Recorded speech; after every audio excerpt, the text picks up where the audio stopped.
You're listening to the Australian Water Association podcast series.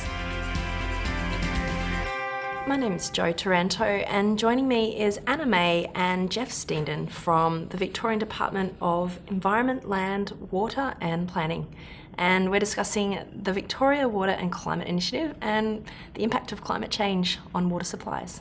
So Anna, you're the Director of Water Resource Assessment and Planning, and Geoff, you're the Manager of Hydrology and Climate Science for your team. Anna, can you tell us a little bit about what the department that you work in does?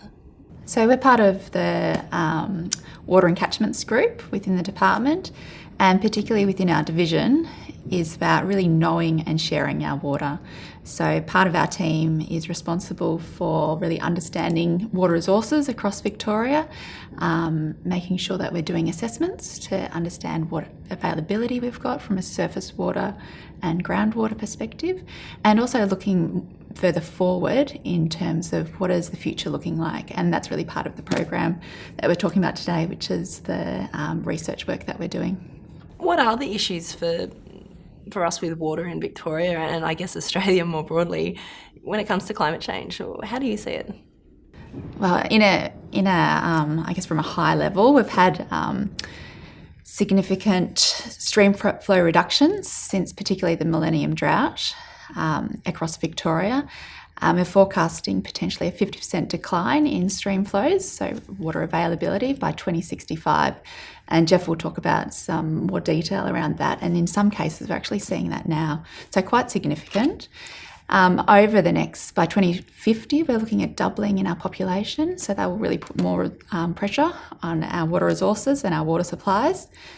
And more recently, we've really activated our desalination plant, so our climate resilient water supply, and put in our water order there for that. So we're really looking at augmenting those water supplies and doing that in a way that's a planned approach. And so how is the Victorian government really approaching these challenges? You talked a little bit about desalination and resilience, and what does it mean in terms of your team, how you operate it? Yeah, so taking a step back and I guess the broader context, as the department, we've got the Climate Change Act, which was released in 2017.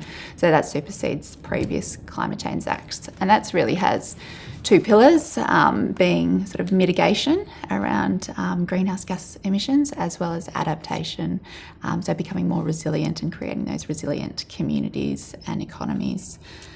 From the under the Climate Change Act, they, point to each of the sectors to develop their own climate change adaptation plan. And in the water sector, that was developed last year, so in 2017.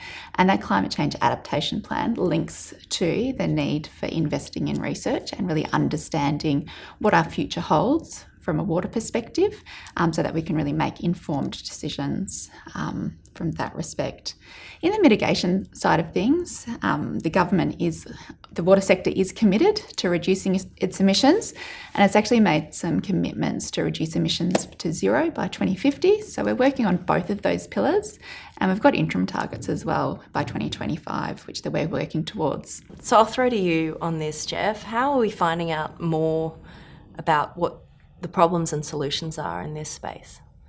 So really, I guess in terms of some of the big challenges for water resources in Victoria are related to climate and changes in climate, as well as changes in catchments and the hydrology.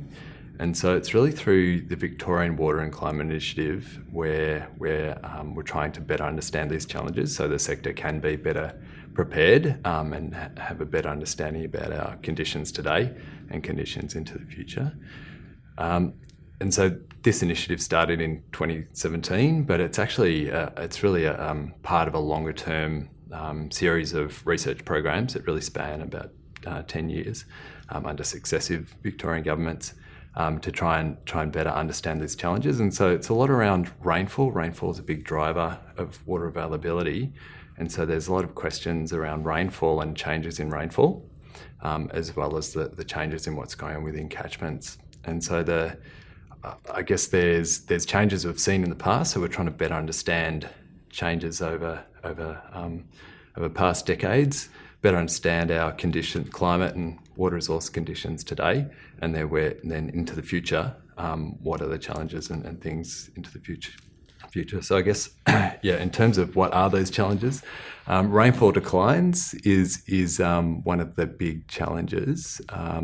And so it's particularly during the cooler time of the year, so the kind of winter, autumn and winter particularly, is where we've seen big reductions in our rainfall for Victoria, and this is even an issue for Southern Australia more generally. And so these reductions in rainfall during the cooler months of the year are associated with changes in climate and tropical expansion. And so because it is associated with climate change, we do expect these reductions that we've seen over past decades to continue to be a challenge into the future. So you're saying Melbourne's becoming slightly more tropical. It's not bad news, is it, really? Well, I guess it depends what you like in climate and what species you are and things like that. Yeah, no, it's obviously a big change we're seeing it more and more, and certainly concerning. Using that research then, is that helping to guide policy directions for you, Anna, and the sectors that you're working with?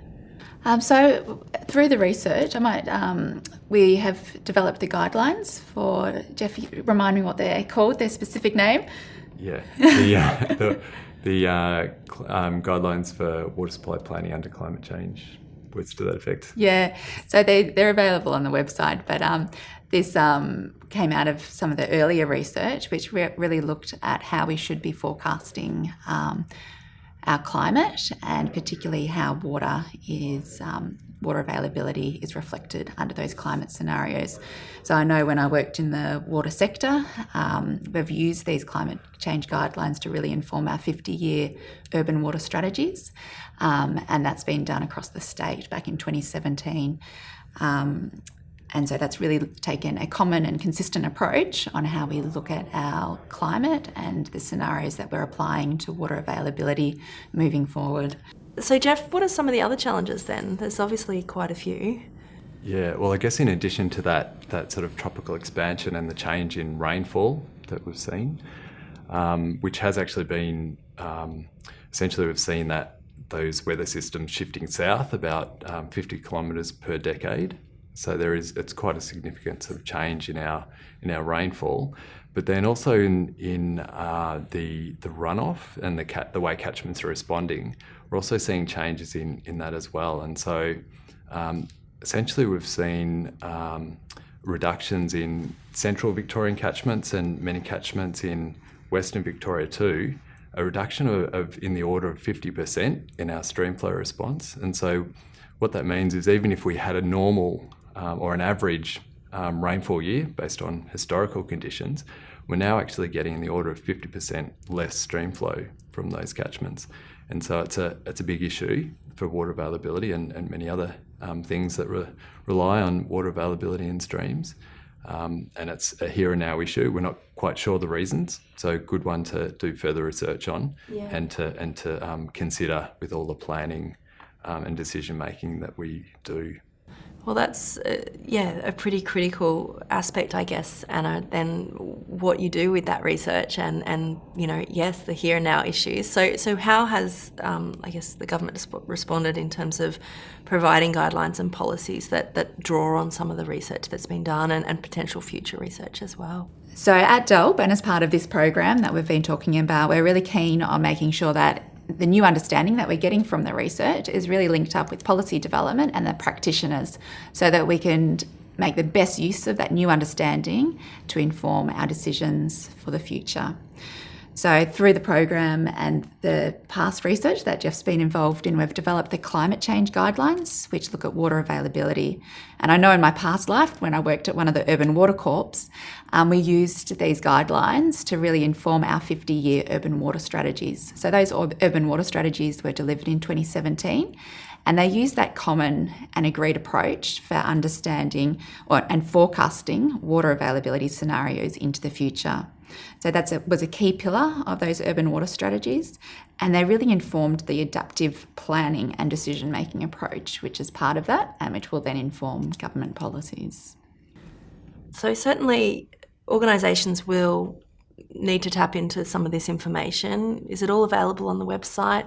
Yeah, so that's the best place to go. So if people just Google Victorian Water and Climate Initiative, the first link will be to the website, but the website is water.vic.gov.au/climate-change, and you can get there that way too. You could always email the team, so there's a contact at the website, but it's hcs.team@delp.vic.gov.au. And I guess just there's what we mentioned today is just a few of the things in the program, but there is many other parts to it as well. And there's more details there on the website, but we do have a newsletter. So if people email us, we can add them to the newsletter list. And that's another great way to keep on top of what's coming out of the program. And if I could also just acknowledge our partners, so the Bureau of Meteorology, CSIRO, and also Melbourne University, in addition to the Victorian water sector stakeholders. So it'd be great to acknowledge those partners. Doesn't sound like something you can do alone. No, that's true. We've been talking to May and Geoff Steeden from the Victorian Department of Environment, Land, Water and Planning. Thanks both of you for your time today. Thank you. Thanks, Jo.